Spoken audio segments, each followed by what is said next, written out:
Moby-Dick Summary and Analysis. When I started reading Moby-Dick for the first time, I got bored and stopped reading. Too much rambling.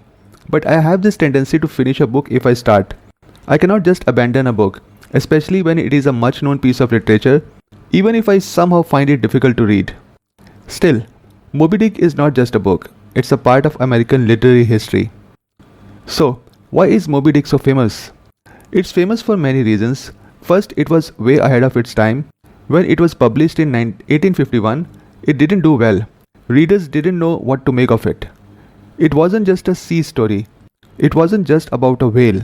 It was philosophical, biblical, at times scientific, other times chaotic. Some even thought it was mad. But over time, readers and scholars began to see its depth. Today, it's seen as one of the most important American novels. It talks about obsession, revenge, human struggle, the power of nature, and the mystery of life itself. Background of the book. Herman Melville was a sailor before he became a writer. He spent time on whaling ships. He saw the world, Hawaii, the South Pacific, ports and oceans. His own experience gave the novel a sense of realism. But Melville also read a lot. The Bible, Shakespeare, history, philosophy. You'll find all that packed into Moby-Dick. The book was written in a time when America was still shaping its identity. Whaling was a big industry. Ships went far from home. There was danger, excitement, and exploration. At the same time, there was a deeper fear of the unknown, of what lies beneath the surface. Melville turned all that into a story. The novel begins with one of the most iconic lines in all of literature. Call me Ishmael. I have no idea why it is known as one of the most famous book openings. Moby-Dick Summary. The novel is told by Ishmael, a restless man looking for something new. He decides to go to sea. He doesn't want to be a regular sailor on a merchant ship. He wants to join a whaling voyage. So he heads to New Bedford, Massachusetts, a hub for whalers. While staying at an inn, he meets a strange man named Queequeg. Queequeg is a tattooed harpooner from a faraway island. At first, Ishmael is afraid of him, but soon they become friends. They decide to join a whaling ship together. The ship they find is called the Pequod. It's a strong vessel with a mix of men from different places and races. The ship's owners, Bildad and Peleg, are Quakers.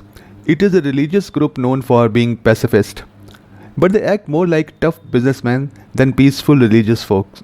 They warn Ishmael and Queequeg that the captain of the ship, Ahab, is recovering from an injury and may not show up for a while.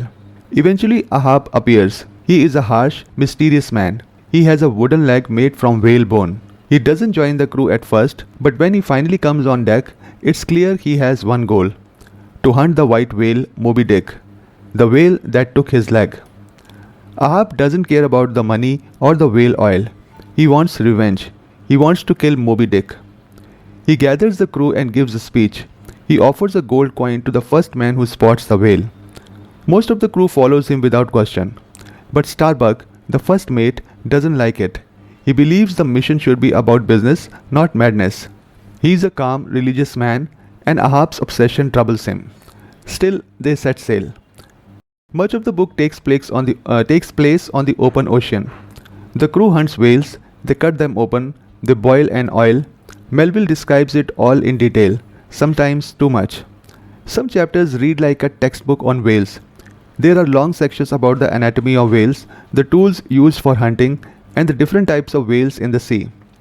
At the same time, we see the personalities of the sailors. Queequeg is loyal and brave. Stubb, the second mate, is cheerful and superstitious. Flask, the third mate, is tough and fearless. The harpooners, Queequeg, Tego, and Dago, each have their own skills and stories. Ishmael often steps back from the story and reflects. He talks about life, death, fate, and the deep mystery of the sea. These moments break the flow of the plot but add weight to the book. As time passes, Ahab grows more obsessed. He nails the gold coin to the mast. He speaks to the sky. He curses the sea. He believes Moby-Dick is more than a whale.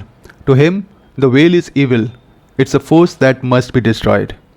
He even has a secret crew on board led by a dark, silent man named Fedella. Fedella is a shadowy figure. Some believe he is a prophet or a demon. He tells Ahab that he will see 2 horses before he dies. one not made by man and one made by American wood. In case you don't know, hearse means a vehicle used to carry a dead body in a coffin. So when Fedallah says one hearse not made by man, he means the whale that is going to cause death, and the other is Pequod, the ship itself that is made of American wood. He also says that Ahab will only die after being hanged by hemp. Ahab takes this to mean he cannot die at sea. Hemp, which is a strong plant fiber, was commonly used to make ropes, especially the ropes used for executions. Starbuck continues to challenge Ahab. At one point, he even thinks about killing him to save the crew, but he cannot bring himself to do it. Ahab's will is too strong. Along the journey, the Pequod meets other ships. These meetings, called gams, bring stories. Some ships have seen Moby-Dick, others bring warnings. One ship, the Rachel, lost a boy during a whale chase. The captain begs Ahab to help search for him. Ahab refuses. His mind is set on the white whale. There are signs and omens. Ahab throws away a quadrant used for navigation.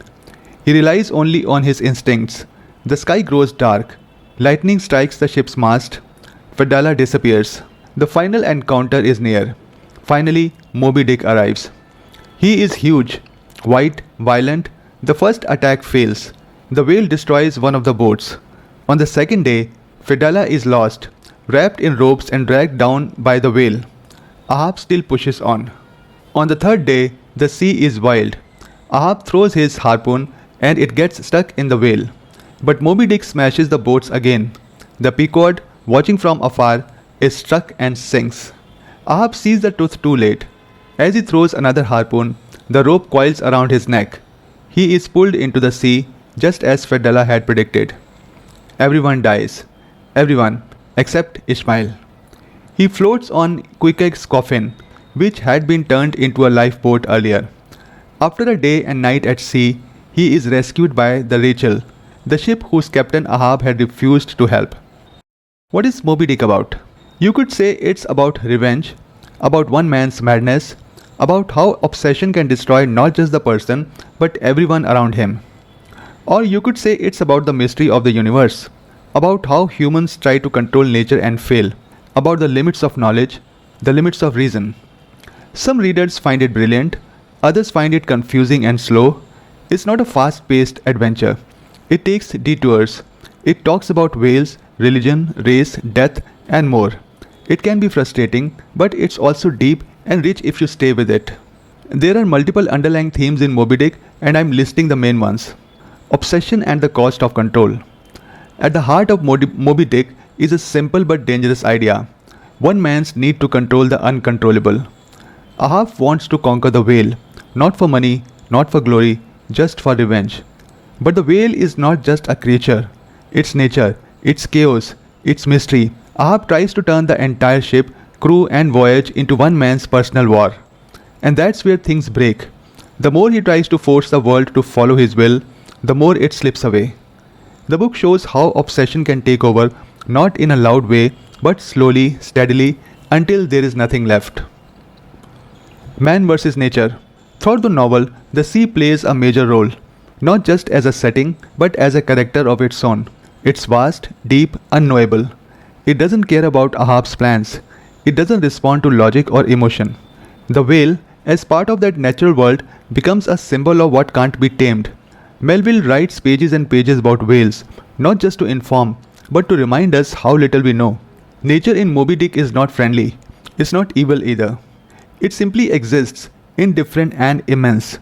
The book keeps asking, can man live with that, or will he always try to conquer it? The failure of reason and religion.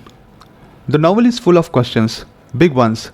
Ahab talks like a prophet, Starbuck prays, Ishmael reflects, but none of them have clear answers. The Bible is quoted, Shakespeare's voice echoes in Ahab's speeches. But instead of finding peace in religion or reason, the characters seem more confused. Starbuck believes in God but is powerless. Ahab rejects all higher powers and still fails. Ishmael, who tries to think things through, survives, but barely. Melville seems to say that neither faith nor logic can fully explain the world.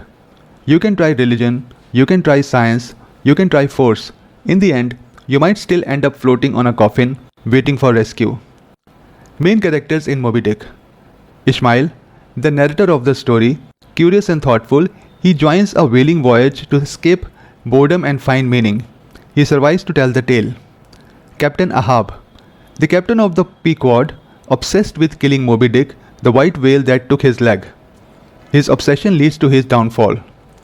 Queequeg, a tattooed harpooner from the South Seas, he becomes Ishmael's close friend, brave, calm, and spiritual in his own way. Starbuck, the first mate of the Pequod, honest, religious, and cautious. He often clashes with Ahab but remains loyal to the ship. Stubb, the second mate, cheerful, superstitious, and easygoing. He often jokes even during serious moments. Flask, the third mate, short, aggressive, and fearless. He sees whales only as profit, not as symbols or mysteries. Tashtego, a Native American harpooner who works under Stubb, skilled and silent. Dago, an African harpooner who works with Flask, tall, strong, and dignified. Fedela, the mysterious Parsi who serves as Ahab's shadowy guide. He predicts Ahab's death and seems to symbolize fate or doom. Captain Boomer, captain of another ship, the Samuel Andabe. He also lost an arm by Moby-Dick but chose to let go, unlike Ahab. The whale Moby-Dick, the great white sperm whale, powerful, silent, and impossible to understand. A symbol of nature, fate, and mystery. Important questions of Moby-Dick that you may like to ask. Why is Captain Ahab so obsessed with Moby-Dick? Ahab's obsession goes beyond just wanting revenge. The whale took his leg, but that's not all. Ahab sees Moby-Dick as a symbol of something bigger, something that challenges his power, something he can't control or understand. He wants to destroy it, not just as an animal, but as a force. His obsession grows stronger over time and he stops caring about the safety of his crew or the real goal of the voyage. In the end, it's not about the whale, it's about Ahab fighting his own fear of weakness and meaninglessness. What does the white whale symbolize? Moby-Dick means different things to different people. For Ahab, the whale is evil. For others, it's just a big animal. But symbolically, the white whale can represent nature, fate, God, or the unknown. It's huge, silent, and powerful. It cannot be fully seen or understood. That's what makes it scary. The whale becomes a symbol of everything humans can't control or explain, no matter how smart or strong they are. Why does only Ishmael survive in the end? Ishmael survives while the rest of the crew dies. One reason is practical. He floats on Queequeg's coffin that was turned into a lifeboat. But symbolically, it says a lot. Ishmael is not driven by obsession like Ahab. He observes, reflects, and questions. He is curious, not controlling. Some readers think his survival shows that those who are open-minded and humble are the ones who make it through life's storms. What is the role of religion in the book? Religion is mentioned many times in Moby-Dick. Some characters, like Starbuck, are religious and use their faith to guide their decisions. Ahab, on the other hand, often speaks like he is fighting against God. He refuses to accept limits. Fedela brings in strange, dark prophecies. The book doesn't give one clear answer about religion. Instead, it shows how people turn to different beliefs, some for comfort, others for control. It raises questions about whether God is watching, whether fate is real, and whether humans can ever understand the bigger picture. How does Melville use symbolism in the novel? Melville uses many symbols throughout the book. The white whale is the most obvious one. It can mean nature, fate, or something unknowable. The sea itself is a symbol of life, wide, deep, mysterious. The ship Pequod represents society where people from different places live and work together. Even small objects like the gold coin Ahab nails to the mast carry meaning. The book uses symbols to show how humans try to make sense of the world even when the truth is unclear. Why is Moby-Dick considered difficult to read and how should someone approach it? Moby-Dick is difficult for a few reasons. The language is old-fashioned. Some sentences are long and complex. Melville often goes off topic and includes chapters that feel more like essay or encyclopedia entries than parts of a story. He writes about whale anatomy, religion, philosophy, and history all in one book. This can confuse or exhaust readers. But there is a way to handle it. Don't try to rush through the book. Take your time. You don't have to understand every detail. Focus on the main story, Ahab's obsession, Ishmael's thoughts, the life on the ship. Some readers choose to skip the long chapters about whale science and come back to them later. Others read the book in sections with breaks in between. Reading with a group or using an annotated version can also help. Even experienced readers struggle with it, so it's okay to feel lost sometimes. What matters is that you stay curious.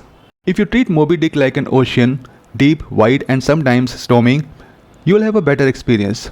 Not every wave has to be caught, but the journey is worth something. This ends my summary and analysis of Moby-Dick. Did you find it informative? If yes, please like the video and subscribe to my channel so that you get a notification whenever I upload the next book summary.